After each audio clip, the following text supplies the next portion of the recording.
Well, I told Allie in the interview afterwards, and Rudy's Tom Janovich is never underestimate a heart of a champion. I thought our guys really displayed that, having a chance to have the largest comeback in NCAA history in the last 10 minutes. Really proud of their effort and just how they carried themselves all year long. 15-0.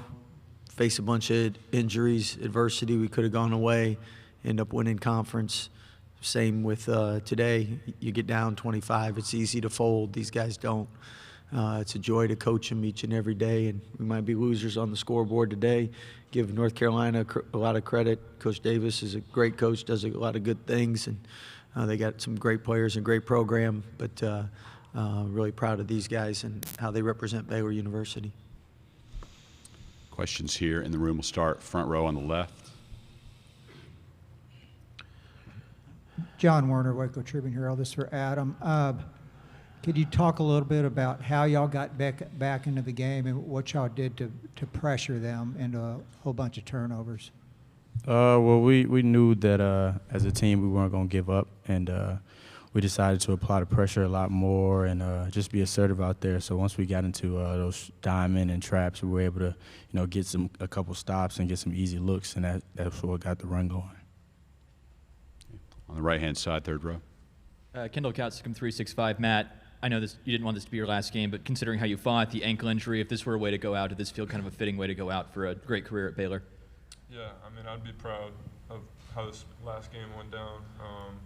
I didn't know that was one of the biggest comebacks in March Madness history, but that just kind of shows like what we've been dealing with all year. We've had a ton of adversity.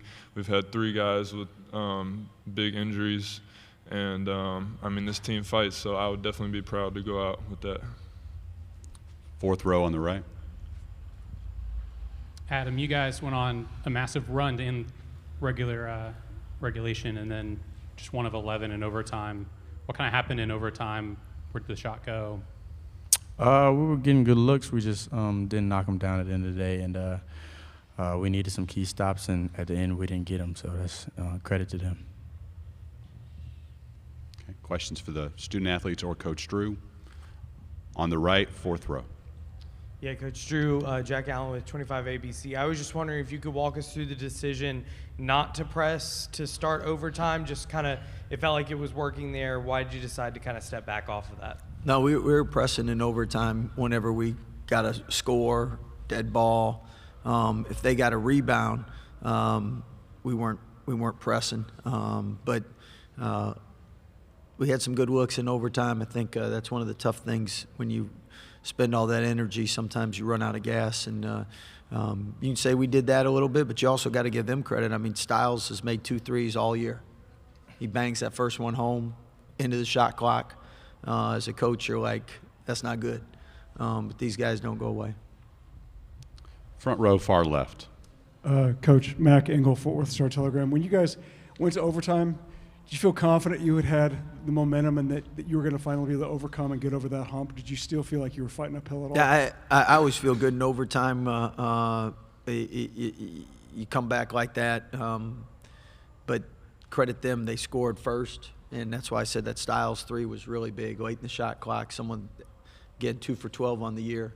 So he made a big 3. Then they get a foul, I believe, go up 4.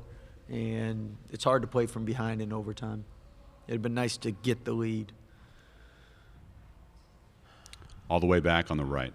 Scott, Curtis Quillen, KCEN Channel 6 in Waco. What did you tell your guys in the locker room after that? You get that furious rally to get to overtime, and like you said, they score first and keep you guys at arm's length in that last 5 minutes. I think in overtime it's more to be thankful for just the season we had and thank them for the time together we've had, the ability they've let us to coach them and learn from them like they've learned from us, hopefully. And Baylor, it's always bigger than just basketball. We prepare champions for life. It's great to have an impact spiritually, character formation, academic-wise. It's one of the best academic groups we've had. Spiritually, it's a real deep group, and proud of their growth and what they've taught me, and character-wise, they represent their team and the school the right way. So I couldn't be more pleased with the kind of young men we have here. Kevin, second row on the left. This is Kevin Longquist, Sikkim Sports. This is for Matt and Adam. You guys have been through some physical games throughout your career, but as physical as this one, can you compare what this was like to other games that you've been in your careers? Adam, can you start? With being in March Madness, everybody's going to bring their best punch, and they have great size. But the Big 12 Conference definitely prepared us for these moments. We just came up short. So credit to them for, finishing strong the way they did. They're a good team, but we're in the Big 12, so we're pretty used to the physicality. But they definitely came to play today. All the way back on the right. Stephen Stevenson, Forward Star Telegram. Coach, do you have any sense of why your team got off to a slow start? Was the 11 a.m. tip a factor? Actually, we started strong. We're up 4-0, and then I think RJ had a lot to do with that.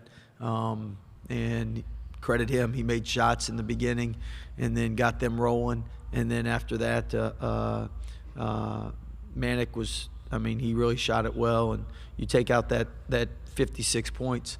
But credit them. At the end of the day, it's hard making shots in that second game, and both of us don't have deep benches. And usually the numbers will probably back that up. But they had two guys that really came out of the gate shooting it well. And coaching-wise, we'll go back and should have trapped ball screen, should have done this, should have done that. We'll play it a million different ways, but proud of us giving ourselves a chance in getting back in it. Okay. We have about 5 minutes left with Baylor. Remember, if you're on the Zoom, to raise your hand virtually if you have a question. We'll stay in the room here to the right, second row. Scott, Eric Kelly from Fox 44. What exactly do you think that press was able to do to North Carolina, especially at that 10-minute mark that allowed you guys to work back from the 25-point deficit? Well, definitely the turnovers, quick shots allowed us to get in transition, get some buckets, and then obviously extended the game. So once at 11 minutes they started slowing it down, which is a good move by them, and working it. We knew we had to do something different. Okay. On the right-hand side again, fourth row. Michael Nichols, our Daily Bears. Coach, what kind of challenge did Armando Bacot pose to y'all, especially in that first half? It seemed like he was everywhere on both ends. There's a reason he's got 26 double-doubles. So he's not only got great size, done a great job with his body. Coach Davis and their staff do a great job putting him in positions to be successful. And when they don't put him in position, he goes and gets offensive rebounds. So he's a big piece to their puzzle, what they do. And obviously their shortened rotation has helped them. And it's a real talented team, good team. And they give them credit for defeating us. On the left in the fourth row. Scott, what were they doing to get Manic such good looks? Obviously, he went off. Yeah. Well, Manic, first of all, is a tough guard because he's got a quick release. He's got a high release. And, he's got good pieces around him, which allow him to get a lot of good looks. But it's hard to guard him because if you're a little late, he gets it off. And I thought second half, the big thing for us was we had the first half 8 turnovers. I think they had 15 points on those turnovers. Second half, we only had 3 and an OT. And if you do that both halves, we're down, 13 and a half? So those turnovers really hurt us as much as anything first half. Stay on the left in the front. Scott, what do you feel like you're going to take away from this season? What are you going to remember most about this team?